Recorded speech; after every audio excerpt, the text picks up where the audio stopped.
ಎಲ್ಲರಿಗೂ ನಮಸ್ಕಾರ. S L Bhyrappa ಅವರ ಸಾರ್ಥ ಕಾದಂಬರಿಯನ್ನು ಮುಂದುವರಿಸೋಣ.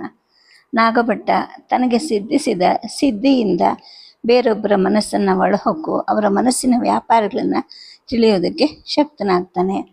ಇದರಿಂದಾಗಿ ಒಬ್ಬೊಬ್ಬರದೇ ಮನಸ್ಸನ್ನು ಅರಿತ್ಕೊತ ಹೋಗ್ತಾನೆ. ಅವನಿಗೆ ಅದರಲ್ಲಿದ್ದಂತಹ ಶಕ್ತಿ ಕಡಿಮೆ ಆಗ್ತಾ ಹೋಗುತ್ತೆ.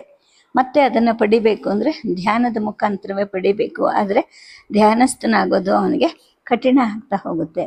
ಹೀಗೆ ಮತ್ತೆ ಯಾರನ್ನಾದರೂ ಗುರುವನ್ನು ಹುಡುಕೊಂಡು ಹೋಗಬೇಕು ಅಂತ ಹುಡುಕೊಂಡು ಹೋಗ್ತಾ ಇದ್ದಾಗ ಒಬ್ಬ ವಾಮಾಚಾರಿಯನ್ನು ನೋಡ್ತಾನೆ. ಆತ ತನ್ನದೇ ಮಲವನ್ನು ತಿಂದು ಒಂದು ನಾಯಿಯ ಮಾಂಸವನ್ನು ಸುಟ್ಟು ತಿಂತಾ ಇರ್ತಾನೆ. ಮಧ್ಯೆ ಮಧ್ಯೆ ಗುಟುಕು ಮದ್ಯವನ್ನು ಕೂಡ ಕುಡಿತಾ ಇರ್ತಾನೆ. ಇದೆಲ್ಲವನ್ನು ನಾಗಭಟ್ಟ ಒಂದು ಮರದ ಹಿಂದಿನಿಂದ ನೋಡ್ತಾ ಹೋಗ್ತಾನೆ. ಕಥೆಯನ್ನು ಮುಂದುವರಿಸೋಣ. ಒಂದು ಸಲ ಗಾಳಿ ಆ ಕಡೆಯಿಂದ ನನ್ನ ಮೇಲೆ ಬೀಸ್ತು. ಹುಳಿ ಮದ್ಯ, ನಾಯಿ ಮಾಂಸ ಮತ್ತು ಅಮೇಧ್ಯಗಳ ಗಬ್ಬು ಮೂಗಿಗೆ ಬಡಿದು ಇಲ್ಲಿಂದ ಎದ್ದು ಹೋಗಬೇಕು ಅಂತ ಅನ್ನಿಸ್ತು. ಅದುವರೆಗೂ ಇಲ್ದಿದ್ದ ಭಯ ನನಗೀಗ ಕಾಣಿಸ್ಕೊಳ್ತು. ಇವನು ನಾಯಿನ ಸಾಯಿಸಿ ತಂದಿದ್ದಾನ ಅಥವಾ ಸತ್ತು ಬಿದ್ದಿದ್ದನ್ನು ಎತ್ತು ತಗೊಂಬಂದಿದ್ದಾನ ಅನ್ನೋ ಒಂದು ಜಿಜ್ಞಾಸೆ ಹುಟ್ಟಿತು. ಸತ್ತು ಬಿದ್ದಿದ್ದೆ ಆದರೆ ಅದರ ಶರೀರದಲ್ಲಿ ಏನು ರೋಗ ಇರುತ್ತೋ, ಯಾವಾಗ ಸತ್ತಿತ್ತೋ, ಒಳಗೆ ಕೊಳೆತು ಮಾಂಸನ ರೋಗಕಾರಕ ಆಗಿರಬಹುದು. ಆದರೆ ಇವನಿಗೆ ಯಾವುದರ ಪರಿವೇನೂ ಇರಲಿಕ್ಕಿಲ್ಲ ಅನಿಸುತ್ತೆ. ಅಥವಾ ಇವನೇ ಹೊಡೆದು ಸಾಯಿಸಿ ತಂದಿರಬಹುದು ಅಂತ ಅಂದ್ಕೊಳ್ಳುವಾಗ ಕೆಲವು ವಾಮಾಚಾರಿಗಳು ಮನುಷ್ಯನನ್ನು ಕೂಡ ಕೊಂದು ಆ ಮಾಂಸ ತಿನ್ನೋಕ್ಕೂ ಕೂಡ ಹೆಸೋದಿಲ್ಲ ಅಂತ ಕೇಳಿದ್ದು ನೆನಪಾಯಿತು. ನಾನು ಇಲ್ಲಿರೋದು ತಿಳಿದ್ರೆ ಆ ನಾಯಿಯನ್ನು ಕೊಂದ ಹಾಗೆ ನನ್ನನ್ನು ಸಾಯಿಸಿ ತಿಂತಾನೋ ಏನೋ, ಅಥವಾ ಅವನು ಉಪಾಸನೆ ಮಾಡುವಂತಹ ದೇವತೆಗೆ ಬಲಿ ಕೊಡ್ತಾನ, ಅವನ ದಂಡದ ತುದಿಯಲ್ಲಿ ಹರಿತವಾದ ಕಬ್ಬಿಣದ ತ್ರಿಶೂಲ ಇದೆ ಅನ್ನೋ ಒಂದು ಕಲ್ಪನೆ ಬಂತು. ನನ್ನ ಮೈ ನಡುಗ್ತು. ಸುತ್ತ ಎಲ್ಲೂ ಮಾನವ ಜೀವಿಯ ಸುಳುವು ಕಾಣಿಸ್ತಿರ್ಲಿಲ್ಲ, ಯಾವುದೇ ಸದ್ದು ಕೇಳಿಸ್ತಿರ್ಲಿಲ್ಲ. ಕಾಡು ಮೇಡು ಗುಡ್ಡಗಾಡುಗಳ ದಾರಿಯಲ್ಲಿ ಅಲೆಯುವ ಇವರನ್ನು ಯಾರೂ ಹಿಡಿಯೋಕ್ಕೂ ಸಾಧ್ಯ ಇಲ್ಲ. ಇವರಿಗೆ ನರಮೇಧ ಅನ್ನೋದು ಪಶುಮೇಧದಷ್ಟೇ ಸಹಜ ಇರಬಹುದು ಅನಿಸಿ ಮೈಕೈಯೆಲ್ಲ ಸೂಕ್ಷ್ಮವಾಗಿ ತೊಡಗಿದ್ವು. ಹೀಗಿಂದ ಹೀಗೇನೆ ಎದ್ದು ಹಿಂಬದಿಯಿಂದ ನುಸುಳಿ ಹೊರಟು ಹೋಗೋಣ ಅನ್ನೋ ಒಂದು ಆಲೋಚನೆ ಬಂತು. ಏರ್ತಾ ಇದ್ದ ಬಿಸಿಲು ಇಡೀ ಆವರಣವನ್ನು ನೀರವ ಮಾಡಿತ್ತು. ಹೊಡೆದಾಟ ಬಡಿದಾಟಕ್ಕೆ ಏನಾದರೂ ಅವನು ಬಂದರೆ ನಾನು ಅವನಿಗಿಂತ ದೈಹಿಕವಾಗಿ ಶಕ್ತನಾಗಿದ್ದೀನಿ, ಎತ್ತರ ಮೈಕೈಗಳ ಬೀಸಿನಲ್ಲಿ ಉತ್ತಮನಾಗಿದ್ದೀನಿ. ಆದರೆ ಅವನಿಗೆ ಮಾಯಾಮಂತ್ರಗಳ ಶಕ್ತಿ ಇರುತ್ತೆ, ನನ್ನ ಶರೀರ ಶಕ್ತಿ ಅವನ ಇಚ್ಛಾಶಕ್ತಿಯ ವಶ ಆಗುತ್ತೆ ಅನ್ನೋ ಒಂದು ಅರಿವಿನಿಂದ ನನ್ನಲ್ಲಿ ಭಯ ಹೆಚ್ಚಾಗ್ತಾ ಹೋಯಿತು. ಆದರೂ ಕೂಡ ಅವನು ಊಟವನ್ನು ಪೂರ್ತಿ ನೋಡೋದು, ಅನಂತರ ಏನು ಮಾಡ್ತಾನೆ ಅಂತ ಗಮನಿಸೋ ಕುತೂಹಲ ನನ್ನಲ್ಲಿ ಮೂಡಿಕೊಂಡು ಅದನ್ನು ನನ್ನನ್ನು ಅಲ್ಲಿಂದ ಎದ್ದು ಹೋಗದಾಗೆ ತಡೆದು ನಿಲ್ಲಿಸ್ತು. ನನ್ನ ಕಡೆಗೆ ಅವನು ಬೆನ್ನು ಮಾಡಿ ಕೂತಿದ್ದ. ಅವನು ತಿಂದು ಕುಡಿಯೋದನ್ನು ಮುಗಿಸ್ದ. ಕತ್ತೆತ್ತಿ ಕುಡಿದಿದ್ದರಿಂದ ಮದ್ಯಪಾತ್ರೆ ಬರದಾಗಿದೆ ಅಂತ ನಾನು ತಿಳ್ಕೊಂಡೆ. ನಾಯಿಯ ಶರೀರದಲ್ಲಿ ಅಸ್ಥಿಪಂಜರ ಮಾತ್ರ ಉಳಿದಿತ್ತು. ಒಂದು ಸಲ ಗಟ್ಟಿಯಾಗಿ ತೆಗೆದ ನಂತರ ಅವನು ಎದ್ದು ನಿಂತ. ನೋವನ್ನೆಲ್ಲ ಹೋಗಿಸ್ಕೊಳ್ಳೋವನು ಹಾಗೆ ಮೈ ಮುರಿದ. ಅನಂತರ ಇದಕ್ಕಿದ್ದ ಹಾಗೆ ಎದ್ದು ನನ್ನ ಕಡೆ ತಿರುಗಿ ಬರತೊಡಗಿದ. ಏನನ್ನು ಹುಡುಕಕ್ಕೆ ಬರ್ತಾ ಇದ್ದಾನೆ ಅಂತ ಭಾವಿಸಿದ್ದ ನನಗೆ ಅವನು ನನ್ನ ಬಂಡೆಯನ್ನೇ ಸಮೀಪಿಸಿದಾಗ ನನ್ನನ್ನೇ ಗುರಿಯಾಗಿಸ್ಕೊಂಡು ಬರ್ತಾ ಇದ್ದಾನೆ ಅಂತ ಅರ್ಥ ಆಯಿತು. ಗಾಬರಿ ಆಯಿತು. ಬಂಡೆ ಎದುರು ನಿಂತ್ಕೊಂಡ. ಬುರುಡೆಯಲ್ಲಿ ತುಸು ಹೆಂಡ ಮಿಕ್ಕಿದೆ, ಮೂಳೆಗಳಿಗೆ ಮೆತ್ಕೊಂಡಿರೋ ಮಾಂಸನೂ ಇದೆ, ನಿನಗೋಸ್ಕರನೇ ಮಿಗಿಸಿದ್ದೀನಿ, ತಿನ್ನು ಬಾ ಅಂದ. ಒಂದು ನಿಮಿಷ ನನಗೆ ಅವಾಕಾಯಿತು. ಆನಂತರ ಧೈರ್ಯ ಕೂಡಿಸ್ಕೊಂಡೆ. ನಾನು ಮದ್ಯಪಾನ ಮಾಂಸ ಭಕ್ಷಣ ಮಾಡೋದಿಲ್ಲ ಅಂದೆ. ಉತ್ತಮ ಅನ್ನೋ ಅಹಂಕಾರ ಇನ್ನೂ ನೀನು ಬಿಟ್ಟಿಲ್ಲ, ಧ್ಯಾನ ಸಾಧಿಸೋದು ಹೇಗೆ ಅಂತ ಅವನಂದ. ಧ್ಯಾನ ಸಾಧಿಸದೆ ನಾನು ಒದ್ದಾಡ್ತಾ ಇರೋದು ಇವನಿಗೆ ಹೇಗೆ ಗೊತ್ತಾಯಿತು? ಇಂತಹ ಶಕ್ತಿಗಳನ್ನೆಲ್ಲ ಇವನು ಸಾಧಿಸ್ಕೊಂಡಿದ್ದಾನೆ ಅನ್ನೋ ಒಂದು ಅರಿವಿನಿಂದ ನಾನೀಗ ಸ್ವಲ್ಪ ವಿನೀತನಾದೆ. ಅವನೇ ಹೇಳ್ದ, ನಿಮ್ಮ ಪದ್ಧತಿಗಳೆಲ್ಲ ಭೇದ ತಾರತಮ್ಯ ಉತ್ತಮಿಕೆಯ ಅಹಂಕಾರವನ್ನು ಅವಲಂಬಿಸಿವೆ. ನಿನ್ನ ಹೆಂಡತಿ ಮತ್ತು ರಾಜನ ಮನಸ್ಸನ್ನು ಅರಿಯೋಕ್ಕೆ ಹೋಗಬೇಡ ಅಂತ ನಿನ್ನ ಗುರು ನಿನಗೆ ಹೇಳಿದ್ದ. ಆದರೆ ನಿನಗೆ ಕುತೂಹಲ ತಡೆಯೋಕ್ಕಾಗಲಿಲ್ಲ. ಅಷ್ಟಕ್ಕೇ ನಿನ್ನ ಗುರುನು ನಿನ್ನ ಕೈ ಬಿಟ್ಟು ದೂರ ಆದ. ಇದೆಂಥ ಆಧ್ಯಾತ್ಮ ನಿಮ್ಮದು ಅಂದ ಅಂತ. ನಾನು ಇನ್ನೂ ವಿನೀತನಾಗ್ತಾ ಹೋದೆ. ನನ್ನ ಆ ಗುರುವಿಗೆ ಕರುಣೆ ಸಾಲದು, ನೈತಿಕ ನಿಷ್ಠುರಿ ಅವನು ಅಂತ ಈಗ ಅನ್ನಿಸ್ತು. ನಿನ್ನ ಯಜಮಾನ್ಯದ ಯೋನಿಯನ್ನು ಬೇರೊಬ್ಬ ಅನುಭವಿಸಿ ಫಲ ಬಿತ್ತಿರೋದನ್ನು ಕಂಡು ನಿನ್ನ ಮನಸ್ಸು ವ್ಯಗ್ರ ಆಗಿರೋದು ಸಹಜನೇ. ಈ ಸಹಜ ಭಾವನೆಗೆ ಯಾಕೆ ಶಿಕ್ಷೆ ಆಗಬೇಕು ಅಂತ ಅವನು ಮುಂದುವರಿಸ್ತಾ ಅವನು ನನ್ನ ಕಣ್ಣುಗಳನ್ನು ದಿಟ್ಟಿಸಿ ನೋಡ್ದ. ತನ್ನ ದೃಷ್ಟಿಶಕ್ತಿಯಿಂದ ನನ್ನ ಕಣ್ಣುಗಳ ಮೂಲಕ ಸಮಾಗಮನವನ್ನು ಸ್ಥಾಪಿಸೋ ಹಾಗೆ ಮಾಡ್ದ. ಶಕ್ತಿಯಿಂದ ದೂರ ಮಾಡಿಸಿ ನಿಸ್ಸಂಬಂಧಗೊಳಿಸಿ ಒಂಟಿಯಾಗಿಸೋದೇನೆ ನಿಮ್ಮ ಯೋಗಿಗಳ ವಿಧಾನ. ಸಿದ್ಧಿಸಿದ ಶಕ್ತಿಯನ್ನು ಬಳಸ್ಕೂಡ್ದು ಅನ್ನೋ ಒಂದು ದರಿದ್ರ ನಿಯಮ ಬೇರೆ ನಿಮ್ಮದು. ಬ್ರಹ್ಮಚರ್ಯವೇ ನಿಮ್ಮ ಮಾರ್ಗದ ಮೂಲ ಸ್ಥಾನ, ಅಂದರೆ ಶೂನ್ಯ ಸ್ಥಾನ. ಯೋನಿ ಲಿಂಗಗಳ ಸಂಬಂಧವನ್ನು ಬಿಡಿಸಿ ಎರಡನ್ನು ನಿಸ್ತೇಜಗೊಳಿಸಿ ಬರಡುಗೊಳಿಸಿದ ಪ್ರಪಂಚವನ್ನು ಬಿಸುಟಿಸುವುದು ನಿಮ್ಮ ಗುರಿ. ಈ ಶೂನ್ಯ ಗುರಿಯಿಂದ ಸಾಧಿಸೋದೇನು? ಮೇಧ್ಯ ಅಮೇಧ್ಯ, ಭಕ್ಷ್ಯ ಅಭಕ್ಷ್ಯ, ಸ್ಪರ್ಶ ಅಸ್ಪರ್ಶ ಮುಂತಾಗಿ ಭೇದ ಮಾಡ್ಕೊತ ನಿರಾಕರಿಸ್ತಾ ಹೋದರೆ ಕೊನೆಗೆ ಉಳಿಯೋದೇನು ಅಥವಾ ಸಿಕ್ಕೋದಾದರೂ ಏನು? ಇಷ್ಟೊಂದನ್ನೆಲ್ಲವನ್ನು ವರ್ಜಿಸಿ ನೀನು ಸಾಧಿಸಿರೋದನ್ನು ನಾನು ಒಂದೇ ಒಂದು ಕ್ಷಣದಲ್ಲಿ ಕೊಡ್ತೀನಿ. ಯಾರ ಮನಸ್ಸನ್ನು ಪ್ರವೇಶಿಸಬೇಕು ಅಂತ ನೀನು ಬಯಸ್ತೀಯೋ ಅವರನ್ನು ನೆನೆಸ್ಕೊ. ಅವರ ಮನಸ್ಸನ್ನು ನೀನು ಪ್ರವೇಶ ಮಾಡೋ ಹಾಗೆ ನಾನು ಮಾಡ್ತೀನಿ. ಕಣ್ಣು ಮುಚ್ಕೋ ಅಂತ ಹೇಳಿಬಿಟ್ಟು ಬಂಡೆಯನ್ನು ಹತ್ತಿ ನನ್ನ ಸಮೀಪ ಬಂದ. ನನ್ನ ನೆತ್ತಿ ಮೇಲೆ ತನ್ನ ಹಸ್ತವನ್ನಿಟ್ಟ. ನಾನಾಗೆ ನೆನೆಸ್ಕೊಂಡೋ ಅಥವಾ ಆ ಕ್ಷಣದಲ್ಲಿ ಅದೇ ಬಂತೋ ಗೊತ್ತಿಲ್ಲ. ಆಮರುಕ ಮಹಾರಾಜನ ಸ್ಮೃತಿ ಚಿತ್ರ ನನ್ನ ಮನಸ್ಸಿನಲ್ಲಿ ಬಂತು. ಹಿಂದೆನೇ ಮನಸ್ಸು ಧ್ಯಾನದಂತಹ ಒಂದು ಸ್ಥಿತಿಯನ್ನು ತಲುಪಿತು.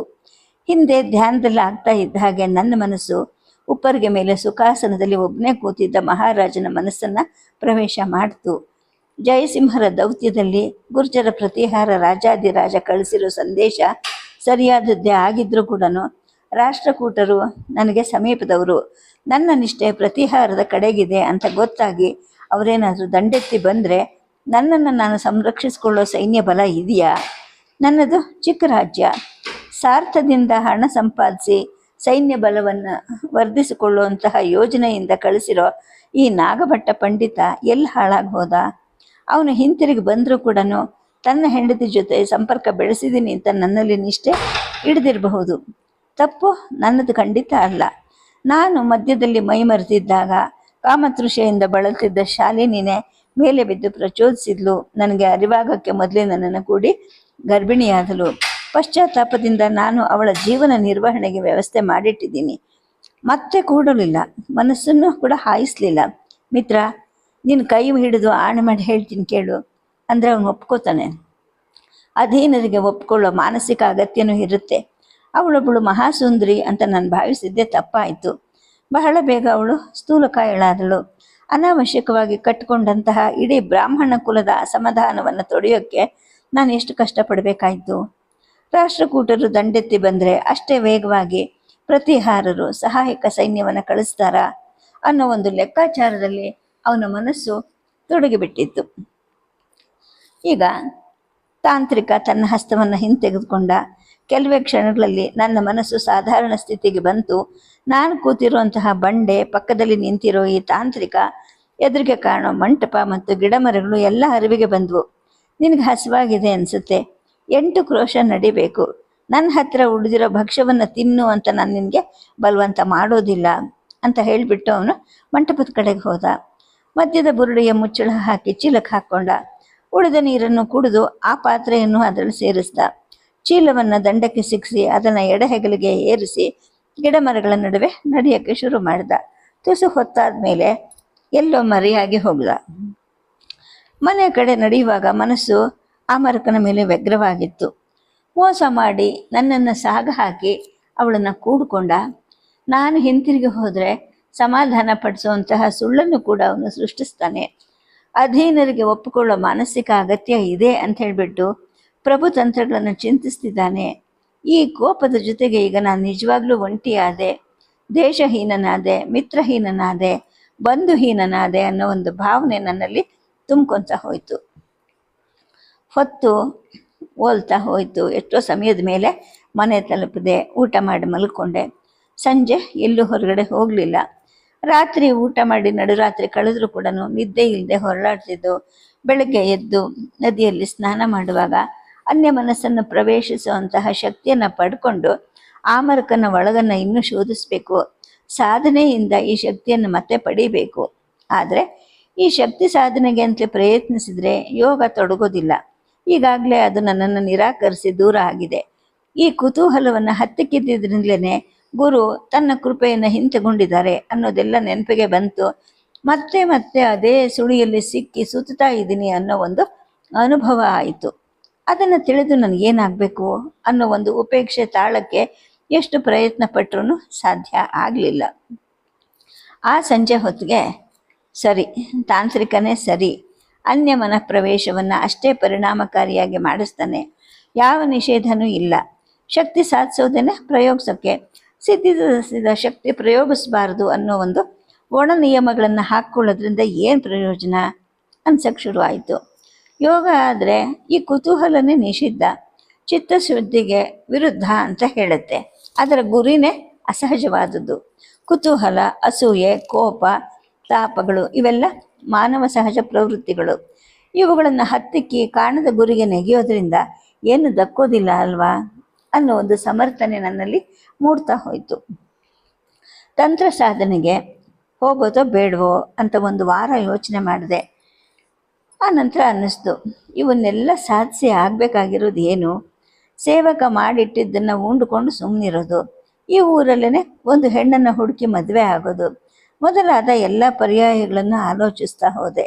ಆದರೆ ಇಂತಹ ಜೀವನದಲ್ಲಿ ರುಚಿ ಕಾಣಲಿಲ್ಲ. ಯಾವುದಾದ್ರೂ ಒಂದು ಶಕ್ತಿ ಗಳಿಸ್ಕೊಳ್ದಿದ್ರೆ ಜೀವನಕ್ಕೆ ಅರ್ಥ ಏನು ಅನ್ನಿಸ್ತು. ನನಗೆ ಬೇರೆ ಯಾವ ತಾಂತ್ರಿಕನೂ ಗೊತ್ತಿರಲಿಲ್ಲ.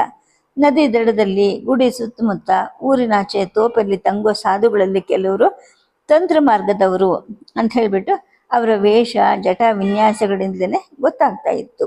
ಆದರೆ ಅವರ ಸಾಧನ ಶಕ್ತಿ ಎಷ್ಟಿದೆ ಅಂತ ಪರೀಕ್ಷೆ ಮಾಡೋದಾದರೂ ಹೇಗೆ? ಜೊತೆಗೆ ನಾನು ನಿನ್ನ ಶಿಷ್ಯ ಆಗಬೇಕು ಅಂತಿದ್ದೀನಿ, ನಿನ್ನ ಶಕ್ತಿಯನ್ನು ಪ್ರದರ್ಶಿಸು ಅಂತ ಕೇಳಿದರೆ ಯಾರೂ ತೋರಿಸೋದಿಲ್ಲ. ನೀನು ಶಿಷ್ಯ ಆಗಿ ನನಗೇನಾಗಬೇಕಾಗಿದೆ ಅಂತ ಅವ್ರು ಕೇಳ್ತಾರೆ. ಅದರ ಬದಲು ಆ ದಿನ ಸಿಕ್ಕಿದ್ದವನೇ ಸರಿ, ಅವನನ್ನೇ ಹಿಡಿಬೇಕು ಅನ್ನೋ ಒಂದು ತೀರ್ಮಾನ ಮೂಡಿತು.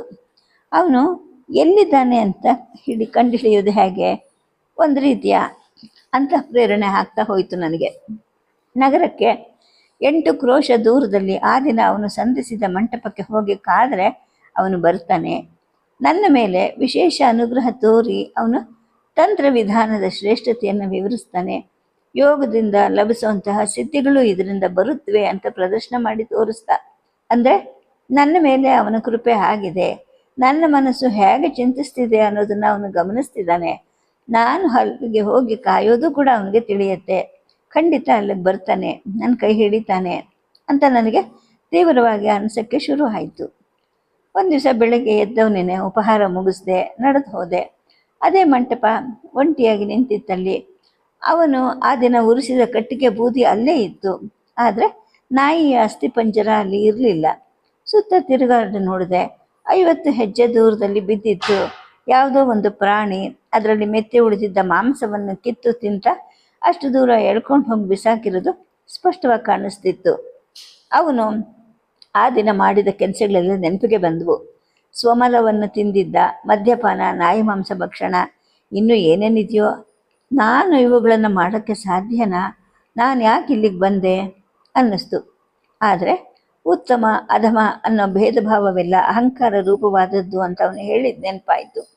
ವಿಧಿ ನಿಷೇಧಗಳ ಭೇದವನ್ನು ತೊಡೆದು ಸರ್ವದರಲ್ಲಿಯೂ ಸಮವನ್ನು ಕಾಣುವಂತಹ ದೃಷ್ಟಿಯ ಪ್ರತೀಕ ಮಾತ್ರ ಅವರ ಕೆಲವು ಆಚಾರಗಳು. ಆದರೆ ಅವೇ ಮೂಲಾಚಾರಗಳು ಅಲ್ಲ ಅನ್ನೋ ಒಂದು ಸಮಾಧಾನ ಮೂಡಿತು. ಹಿಂತಿರುಗಿ ಆ ದಿನ ಕೂತಿದ್ದ ಬಂಡೆ ಮೇಲೇ ಮತ್ತೆ ಕೂತ್ಕೊಂಡೆ. ಬಂದೇ ಬರ್ತಾನವನು. ನಾನಿಲ್ಲಿ ಕೂತಿರೋದು ಅವನಿಗೆ ಗೊತ್ತೇ ಆಗಿದೆ ಅನ್ನೋ ಒಂದು ನಂಬಿಕೆ ನನ್ನಿಂದ ಕಿಂಚಿತ್ತೂ ಅಲುಗಲಿಲ್ಲ. ಮಧ್ಯಾಹ್ನ ಆಗ್ತಾ ಬಂತು, ಸಂಜೆ ಆಗ್ತಾನೂ ಬಂತು. ಸಂಜೆ ಆದರೂ ಅವನು ಬರಲಿಲ್ಲ. ಹಸಿವನ್ನು ತಡೆಯೋದು ನನಗೆ ಕಷ್ಟ ಆಯಿತು. ಕತ್ತಲಾಗ್ತಾ ಬಂತು. ಹತ್ತಿರದ ತೊರೆಯಲ್ಲಿ ಹರಿಯುವಂತಹ ನೀರಿರೋದು ನನಗೆ ಗೊತ್ತಿತ್ತು. ಆ ದಿನ ಅವನು ನೀರು ತಂದಿದ್ದು ಅಲ್ಲಿಂದಲೇ. ಹೋಗಿ 4 ಬೊಗಸೆ ನೀರು ಕುಡಿದು ಮಂಟಪಕ್ಕೆ ಹಿಂತಿರುಗಿದೆ. ಕತ್ಲಲ್ಲೇ ದಾರಿ ಕಂಡುಕೊಂಡು ಊರಿಗೆ ಹಿಂತಿರುಗೋದು ಒಂದು ದಾರಿ. ಆದರೆ ಹಿಂತಿರುಗಿದ್ರೆ ಮತ್ತೆ ಅವನು ಸಿಕ್ಕೋದಿಲ್ಲ. ನನ್ನನ್ನು ಪರೀಕ್ಷಿಸಕ್ಕಂತಲೇ ಕಾಯಿಸ್ತಾ ಇದ್ದಾನೆ. ಎಷ್ಟು ಹೊತ್ತು, ಎಷ್ಟು ದಿನ ಕಾಯಿಸ್ಬೇಕು ಅನ್ನೋದು ಅವನಿಗೆ ಮಾತ್ರ ಗೊತ್ತು. ಆದರೆ ಕಾಯೋದೊಂದೇ ನನ್ನ ಕರ್ತವ್ಯ ಅಂತ ತೀರ್ಮಾನಿಸಿದೆ. ಮಂಟಪದ ಕಲ್ಲು ನೆಲದ ಮೇಲೆ ಸುಮ್ಮನೆ ಮಲ್ಕೊಂಡೆ. ರಾತ್ರಿ ವೇಳೆ ಕಾಡು ಮೃಗಗಳು ಬರಬಹುದು ಅಥವಾ ಹಾವು ಹಲ್ಲಿಗಳು ಬರಬಹುದು ಅಂತ ಭಯ ಇತ್ತು. ಆದರೆ ಇಂತಹ ಭಯವನ್ನು ಗೆಲ್ಲೋದೇನೆ ಆ ಪರೀಕ್ಷೆಯ ಮೊದಲ ಹಂತ ಅನ್ನೋ ಒಂದು ಭರವಸೆ ವಾದನೆ ನನಗೆ ಧೈರ್ಯ ಕೊಡ್ತಾ ಇತ್ತು. ಹೊಟ್ಟೆಗಿಲ್ಲದ್ರಿಂದ ನಿದ್ದೆ ತಪ್ಪಿಸ್ಕೊಳ್ತು. ಭಯದ ತೀವ್ರತೆಯನ್ನು ಸಂಪೂರ್ಣವಾಗಿ ಅನುಭವಿಸೋಕ್ಕೆ ಅಂತಲೇ ಆ ನಿದ್ದೆ ತಪ್ಪಿಸ್ಕೊಂಡಿದೆ ಅಂತ ನನಗೆ ಅರ್ಥ ಆಗ್ತಾ ಹೋಯಿತು. ಬ್ರಾಹ್ಮಿ ಮುಹೂರ್ತ ಸಮೀಪಿಸ್ತಾ ಇರುವಾಗ ನಿಧಾನವಾಗಿ ನಿದ್ದೆ ಬಂತು. ಸೂರ್ಯನ ಬೆಳಕು ಮೈ ಮೇಲೆ ಹರಿದಾಗ ಎಚ್ಚರಿಕೆ ಆಯಿತು. ಎದ್ದು ಕೂತೆ. ಆಮೇಲೆ ಇಡೀ ರಾತ್ರಿ ಕಾಯ್ದಾಯ್ತಲ್ವಾ, ಇನ್ನು ಮನೆಗೆ ಹೋಗಿ ಹೊಟ್ಟೆಗೆ ಏನಾದರೂ ಹಾಕ್ಕೋಬೇಕು, ಇನ್ನೆಷ್ಟು ಹೊತ್ತು ಹಸ್ಕೊಂಡಿರ್ಬೇಕು ಅನ್ನಿಸ್ತು. ತುಸು ಹೊತ್ತಿನ ನಂತರ ಮತ್ತೆ ಅನ್ನಿಸ್ತು, ಈಗ ಹಿಂತಿರುಗಿದ್ರೆ ಅವನು ಇನ್ನೆಂದಿಗೂ ಸಿಕ್ಕೋದಿಲ್ಲ. ಅಲ್ಲಿ ಸೋತು ಆ ಗುರುವನ್ನು ಕಳ್ಕೊಂಡ ಹಾಗೆ ಇಲ್ಲಿ ಸೋತು ಇವನನ್ನು ಕಳ್ಕೊಳ್ಳೋದು ಬೇಡ ಅಂತ ಮನಸ್ಸಿಗೆ ಬಂತು. ತೊರೆ ಹತ್ರ ಹೋದೆ, ಸ್ನಾನ ಮಾಡಿದೆ, ಅವೇ ಬಟ್ಟೆಗಳನ್ನು ಹಾಕ್ಕೊಂಡು 4 ಬೊಗಸೆ ನೀರು ಕುಡಿದು ಮತ್ತೆ ಬಂಡೆ ಮೇಲೆ ಕೂತ್ಕೊಂಡೆ. ಉಪವಾಸದ ಅಭ್ಯಾಸ ಇರಲಿಲ್ಲ, ಹಾಗಾಗಿ ಬುದ್ಧಿಯನ್ನು ಸುಪ್ತ ಗುಣ ಆವರಿಸ್ತಿತ್ತು. ಆ ಇಡೀ ದಿನ ಮತ್ತೆ ಉಪವಾಸ ಇದ್ದೆ. ರಾತ್ರಿ ಮಂಟಪದಲ್ಲೇ ಮಲಗಿದ್ದೆ. ಹೊಟ್ಟೆಗಿಲ್ದ ಬಳಲಿಕೆ ಮಂಪರು ಕವಿದಿತ್ತು, ಆದರೆ ಅದೇನು ನಿದ್ದೆ ಅಲ್ಲ. ಬೆಳಗಾದಾಗ ಯಾವುದಾದ್ರೂ ಒಂದು ಪ್ರಾಣಿಯನ್ನು ಕೊಂದು ಅವನು ಮಾಡಿದ ಹಾಗೇನೆ ಮಾಂಸವನ್ನು ಸುಟ್ಟು ತಿನ್ನೋ ಆಲೋಚನೆ ಮನಸ್ಸಲ್ಲಿ ಮೂಡಿತು. ಬ್ರಾಹ್ಮಣನಾಗಿದ್ದ ನಾನು ಅದುವರೆಗೂ ಮಾಂಸಭಕ್ಷಣದ ಆಲೋಚನೆಯನ್ನು ಕೂಡ ಮಾಡಿರಲಿಲ್ಲ. ಈಗ ನನ್ನ ಕೈಗಳಿಂದಲೇ ಒಂದು ಪ್ರಾಣಿಯನ್ನು ಕೊಂದು ಅಡುಗೆ ಬೇಯಿಸುವಂತಹ ನಾಗರಿಕ ಇಲ್ಲದ ಕಾಡು ಜನರ ಹಾಗೆ ಬೆಂಕಿಯಲ್ಲಿ ಸುಟ್ಟು ತಿನ್ನೋದು, ಈ ಥರ ಹಠಾತ್ ಪರಿವರ್ತನೆ ಆಗೋದು ಕಷ್ಟ ಅಲ್ವಾ ಅನ್ನಿಸ್ತು. ಅಲ್ಲದೆ ಬೇಟೆ ಆಡೋಕ್ಕೂ ಕೂಡ ನನಗೆ ಬರೋದಿಲ್ಲ. ಒಂದು ನಾಯಿ ಸಿಕ್ಕಿದ್ರೆ ಅದನ್ನು ಕಲ್ಲಿನಿಂದ ಜಜ್ಜಿ ಸಾಯಿಸೋವಂಥ ಕಲ್ಲು ಮನಸ್ಸು ನನಗೆ ಸಾಧ್ಯವಾ ಅಂತ ನನ್ನನ್ನು ನಾನು ಕೇಳಿಕೊಂಡೆ. ಇಷ್ಟು ವರ್ಷದ ಸಂಸ್ಕಾರ ಏನಿಲ್ಲ ಅಂದ್ರೂ ನಾನು ಗೆಡ್ಡೆ ಗೆಣಸುಗಳನ್ನು ಹುಡುಕಿ ತೋಡಿ ಸಂಪಾದಿಸಬಹುದು. ಕಾಡಿನ ಹಣ್ಣುಗಳನ್ನು ಆರಿಸಿ ತಿನ್ನಬಹುದು. ಅದೊಂದೇ ದಾರಿ ಅಂತ ನನಗನ್ನಿಸ್ತು. ಆದರೆ ದೊಡ್ಡ ನಗರಕ್ಕೆ ಹತ್ತಿರ ಇರೋ ಸಂಪೂರ್ಣ ಅರಣ್ಯನೂ ಅಲ್ಲದೆ ಇರೋ ಈ ಸ್ಥಳದಲ್ಲಿ ತಿನ್ನಕ್ಕೆ ಅರ್ಹವಾದ ಯಾವ ಕಾಡು ಹಣ್ಣು ತಾನೇ ಸಿಕ್ಕತ್ವೆ? ತೊರೆ ಹತ್ರ ಹೋದರೆ ಯಾವುದಾದ್ರೂ ಗಡ್ಡೆ ದೊರಿಬಹುದು, ಆದರೆ ಅಗಿಲಿಕ್ಕೆ ತೋಡೋಕ್ಕೆ ನನ್ನ ಹತ್ರ ಯಾವುದೇ ಸಲಕರಣೆಗಳು ಇರಲಿಲ್ಲ. ಆ ಮಧ್ಯಾಹ್ನ ಒಂದು ಎತ್ತಿನ ಗಾಡಿ ಹೋಗ್ತಾ ಇರೋ ಸದ್ದು ಕೇಳಿಸ್ತು. ಹತ್ತಿರದಲ್ಲೇ ಪೂರ್ವ ಪಶ್ಚಿಮವಾಗಿ ಒಂದು ಗಾಡಿ ಜಾಡಿರೋದನ್ನು ಕೂಡ ನಾನು ಗಮನಿಸಿದ್ದೆ. ನಿಧಾನವಾಗಿ ಹೆಜ್ಜೆ ಹಾಕ್ತಾ ಹೋಗಿ ಅದನ್ನು ನಿಲ್ಲಿಸಿದೆ. ಬಿಸಿಲಿಗೆ ರಕ್ಷಣೆಯಾಗಿ ಬಿದಿರು ಚಾಪೆಯ ಕಮಾನು ಕಟ್ಟಿದ ಗಾಡಿ ಅದು. 4 ಜನ ಗಂಡಸರು, 2 ಹೆಂಗಸರು ಕೂತಿದ್ರು. ಮೋಪಾದ ಜೋಡಿ ಎತ್ತುಗಳು ಗಾಡಿಯನ್ನು ಎಳೀತಿದ್ವು. ನನ್ನ ಗುರುಗೋಗಿ ಈ ಮಂಟಪದಲ್ಲಿ ಕಾಯ್ತಾ ಇದ್ದೀನಿ. 4 ದಿನದಿಂದ ಏನೂ ತಿಂದಿಲ್ಲ, ಏನಾದರೂ ಆಹಾರ ಇದ್ದರೆ ಕೊಡ್ತೀರಾ ಅಂತ ಕೇಳಿದೆ. ಹೆಂಗಸರಿಬ್ಬರು ತಮ್ಮಲ್ಲೇ ಮಾತಾಡಿಕೊಂಡ್ರು. ಅವರಲ್ಲಿ ಸುಮಾರು 50 ವರ್ಷದ ಹಿರಿಯಳೊಬ್ಬಾಕೆ ಇದ್ಲು. ಆಕೆ ಹೇಳಿದ್ಲು, ಅವಲಕ್ಕಿ ಬೆಲ್ಲದ ಹುಡಿ ಇವೆ, ತಿಂತೀಯಾ ಅಂದ್ಲು. ಕೊಡಿ, ನಿಮಗೆ ಪುಣ್ಯ ಬರುತ್ತೆ ಅಂತ ನಾನಂದೆ. ನಾವು ಹೇಗೂ ಇನ್ನು 2 ಪ್ರಹರದಲ್ಲಿ ಮಥುರೆಯನ್ನು ತಲುಪ್ತೀವಿ, ಎಲ್ಲವನ್ನು ಕೊಟ್ಟುಬಿಡು ಅಂತ ಆಕೆ ಸುಮಾರು 25 ವರ್ಷದ ಚಿಕ್ಕವಳಿಗೆ ಹೇಳಿದ್ಲು. ಅವಳು ಒಂದು ದೊಡ್ಡ ಗಂಟು ಒಂದು ಚಿಕ್ಕ ಗಂಡನ್ನು ತೆಗೆದು ಗಾಡಿ ಹೊಡಿತಿದ್ದವನಿಗೆ ಕೈಗೆ ಕೊಟ್ಟಳು. ಅವನು ಬಗ್ಗಿ ಕೊಟ್ಟದ್ದನ್ನು ನಾನು ಇಸ್ಕೊಂಡೆ. ಒಂದು ಸಾವೆಯನ್ನು ಕೊಡು, ನೀರಲ್ಲಿ ನೆನೆಸಿ ತಿನ್ನಲಿ ಅಂತ ದೊಡ್ಡವಳು ಹೇಳಿದ್ಲು. ಚಿಕ್ಕವಳು ಒಂದು ಮಣ್ಣಿನ ಸಾವೆಯನ್ನು ಹುಡುಕಿ ತೆಗೆದುಕೊಟ್ಲು. ಗಾಡಿ ಮಥುರೆ ಕಡೆಗೆ ನಡೆಯಿತು. ಸ್ವಲ್ಪವಾಗಿ ದಿನಕ್ಕೆ 2 ಬಾರಿ ತಿಂದರೆ ನಾನು 8 ದಿನ ಜೀವ ಉಳಿಸ್ಕೊಳ್ಳೋಷ್ಟು ಅವಲಕ್ಕಿ ಅಲ್ಲಿತ್ತು. 2 ಗಂಟುಗಳನ್ನು ಹೊತ್ತು ತೊರೆ ಹತ್ತಿರಕ್ಕೆ ಹೋದೆ. ಮಂಟಪದಲ್ಲಿ ಬಿಟ್ಟು ಹೋದರೆ ಯಾವುದಾದ್ರೂ ಕಾಡು ಪ್ರಾಣಿ ವಾಸನೆ ಹಿಡಿದು ಬಂದು ಹೊತ್ಕೊಂಡು ಹೋದೀತು ಅನ್ನೋ ಒಂದು ಎಚ್ಚರಿಕೆಯಿಂದ ಮಧ್ಯಾಹ್ನ ತಿಂದು ರಾತ್ರಿ ಮತ್ತೆ ತಿಂದು ಗಂಟುಗಳನ್ನು ತಲೆಹಡಿಗೆ ಇಟ್ಕೊಂಡೆ. ಮಲಗಿದ ಮೇಲೆ ರಾತ್ರಿ ಚೆನ್ನಾಗಿ ನಿದ್ದೆ ಬಂತು. ಬೆಳಗಿನ ಜಾವ ಎಚ್ಚರಿಕೆ ಆದಾಗ ಮೈ ಮೇಲೆಲ್ಲ ಇರುವೆಗಳು ಹರಿದಾಡ್ತಾ ಇದ್ವು. ಇದಾದ 5ನೇ ಸಂಜೆ ನಸುಗತ್ತಲು ಏರ್ತಾ ಇರಬೇಕಾದ್ರೆ ಅವನಲ್ಲಿಗೆ ಬಂದ. ಅವನ ಜೊತೆಗೆ ಒಬ್ಬಳಿದ್ಲು. ವೇಷ ಅಲಂಕಾರಗಳನ್ನು ನೋಡಿದ್ರೆ ಅಗ್ಗದ ವೇಷಿಯ ಹಾಗೆ ಕಾಣದಂಥ ಹೆಂಗಸಾಗಿದ್ಲವಳು. ವ್ಯಾಪಾರ ಮತ್ತು ಸಂಚಾರ ಸಂಗಮವಾದ ಮಥುರೆಯಲ್ಲಿ ಅಂತಹ ವೇಷಿಯರಿಗೆ ಬರ ಏನೂ ಇರಲಿಲ್ಲ. ಎಷ್ಟೋ ಜನಗಳನ್ನು ನಾನು ನೋಡಿದ್ದೆ. ಇವಳು ಸುಮಾರು 30 ವರ್ಷ ದಾಟದ ಹೆಂಗಸಾಗಿದ್ಲು. ವೃತ್ತಿಯಲ್ಲಿ ಪಳಗಿ ನಾಚಿಕೆ ಹೇಚಿಕೆಗಳು ಸ್ವಲ್ಪವೂ ಇಲ್ಲದ ಮುಖಭಾವ ಅವಳಲ್ಲಿತ್ತು. ತಾಂತ್ರಿಕ ನನ್ನನ್ನು ನೋಡಿ ಹೇಳ್ದ, ನೀನು ಇಲ್ಲಿಗೆ ಹೊರಡಬೇಕಂತ ತೀರ್ಮಾನ ಮಾಡಿದಾಗ್ಲೇ ನನಗೆ ಗೊತ್ತಾಯಿತು.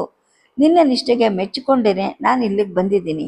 ಇವತ್ತು ಅಮಾವಾಸ್ಯೆ, ಯೋನಿ ಪೂಜೆ ಮಾಡಲಿಕ್ಕೆ ಅಂತಲೇ ಇವಳನ್ನು ಕರೆತಂದಿದ್ದೀನಿ. ಆ ತಂತ್ರವನ್ನು ನೆರವೇರಿಸುವಾಗ ಬೇರೆಯವರು ಇರಬಾರ್ದು. ನೀನೀಗ ಎಲ್ಲಾದರೂ ಒಂದು ಕ್ರೋಶ ದೂರ ಹೋಗಿ ರಾತ್ರಿಯನ್ನು ಕಳೆದು ಸೂರ್ಯೋದಯಕ್ಕೆ ಮುಂಚೆ ಇಲ್ಲಿಗೆ ಬಾ ಅಂದ. ಅವಲಕ್ಕಿ ಬೆಲ್ಲಗಳ ಗಂಟನ್ನು ಎತ್ಕೊಂಡು ನಾನು ಹೊರಟೆ. ಅವನ್ನ ಇಲ್ಲೇ ಬಿಟ್ಟು ಹೋಗು ಅಂತ ಅವನು ಹೇಳ್ದ. ಮೊದಲಿದ್ದ ಜಾಗಕ್ಕೆ ಅವನ್ನ ಇಟ್ಟು ನಾನು ಪಶ್ಚಿಮಾಭಿಮುಖವಾಗಿ ನಡೆದು ಗಾಡಿಯ ಜಾಡಿನಲ್ಲಿ ಸುಮಾರು 1 ಕ್ರೋಶ ಸಾಗಿದೆ. ಮಬ್ಬುಗತ್ತಲಲ್ಲಿ ಒಂದು ಸಮತಟ್ಟವಾದ ಬಂಡೆ ಕಾಣಿಸ್ತು. ಅದರ ಮೇಲೆ ಕೂತ್ಕೊಂಡೆ. ಸ್ವಲ್ಪ ಹೊತ್ತಿಗೆ ಅಮಾವಾಸ್ಯೆಯ ದಟ್ಟಕತ್ತಲು ಕವಿಯಿತು. ಆಕಾಶದಲ್ಲಿ ಹೊಳೆಯುವ ನಕ್ಷತ್ರಗಳು ಇದ್ರೂ ಕೂಡ ಅವು ಭೂಮಿಯ ಕತ್ತಲೆಯನ್ನು ದಟ್ಟೈಸ್ತಿದ್ವು. ಸುತ್ತ ಇರುವಂತಹ ಮರ, ಗಿಡ, ದಿಬ್ಬ, ತಗ್ಗು ಮೊದಲಾಗಿ ಯಾವ ಆಕಾರಗಳು ಕೂಡ ಕಾಣಿಸ್ತಾ ಇರಲಿಲ್ಲ. ಆದರೆ ನನಗೆ ಸ್ವಲ್ಪನೂ ಹೆದರಿಕೆ ಆಗಲಿಲ್ಲ. ನನ್ನ ಗುರು ಬಂದಿದ್ದಾನೆ. ನನ್ನ ಸಂಪೂರ್ಣ ರಕ್ಷಣೆ ಅವನ ಸಾಮರ್ಥ್ಯದಲ್ಲಿದೆ. ನಾನು ಎಲ್ಲಿದ್ದರೂ ಏನು ಮಾಡ್ತಿದ್ರು ಕೂಡ ಅವನ ಅರಿವಿನ ವ್ಯಾಪ್ತಿ ಒಳಗಡೆ ನಾನು ಸುರಕ್ಷಿತನಾಗಿರ್ತೀನಿ.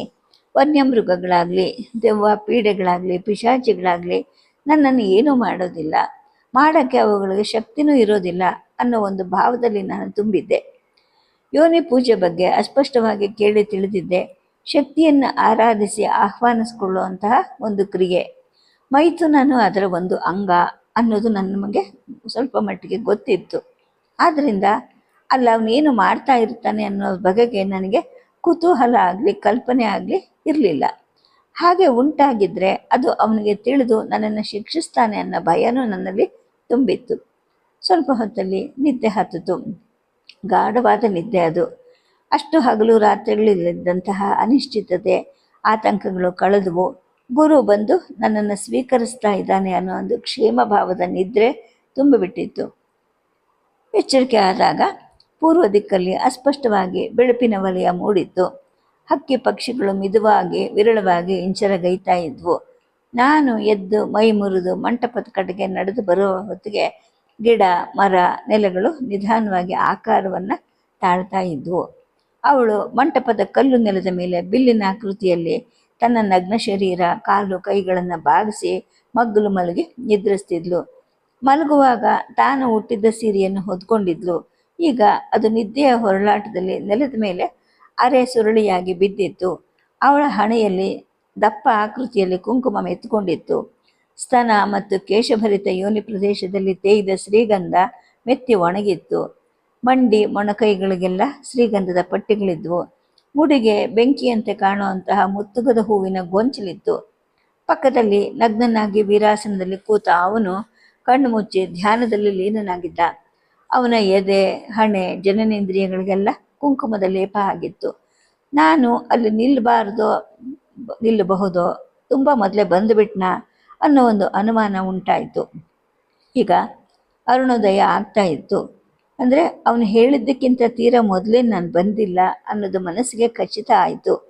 ಆದರೆ ಇವರು ಈ ಸ್ಥಿತಿಯಲ್ಲಿ ಇರುವಾಗ ಇಲ್ಲಿ ಕಾಯ್ತಾ ನಿಲ್ಲೋದು ಉಚಿತ ಅಲ್ಲ ಅಂತ ಭಾವಿಸಿ ಹಿಂತಿರುಗಿ ನಡೆದೆ. ಒಂದು 200 ಹೆಜ್ಜೆ ಸಾಗಿ ಒಂದು ಮರದ ಬುಡದಲ್ಲಿ ಕೂತ್ಕೊಂಡೆ. ಆದರೆ ಸ್ವಲ್ಪ ಹೊತ್ತಿಗೆ ಎದ್ದು ಬಾ ಅಂತ ನನ್ನನ್ನು ಕರೆದ ಹಾಗೆ ನನಗೆ ಬೋಧೆ ಆಯಿತು. ಎದ್ದು ಮಂಟಪಕ್ಕೆ ಬರುವಷ್ಟರಲ್ಲಿ ಅವನು ಧ್ಯಾನ ಮುಗಿಸಿ ತನ್ನ ಕಪ್ಪು ತುಂಡು ವಸ್ತ್ರವನ್ನು ಧರಿಸಿದ್ದ. ಅವಳು ತನ್ನ ಕುಪ್ಪಸವನ್ನು ತೊಟ್ಟು ಸೀರೆಯನ್ನು ಬೇಕಾಬಿಟ್ಟಿ ಶೈಲಿಯಲ್ಲಿ ಸುತ್ತಕೊಂಡು ಕೂತಿದ್ಲು. ಅವಳ ಮುಖದಲ್ಲಿ ತೂಕಡಿಕೆ ಜೋಲ್ತಾ ಇತ್ತು. ವೇಶ್ಯೆಯರು ಗಾಢ ನಿದ್ದೆಯಲ್ಲಿರುವಂತಹ ಸಮಯ ಅದು.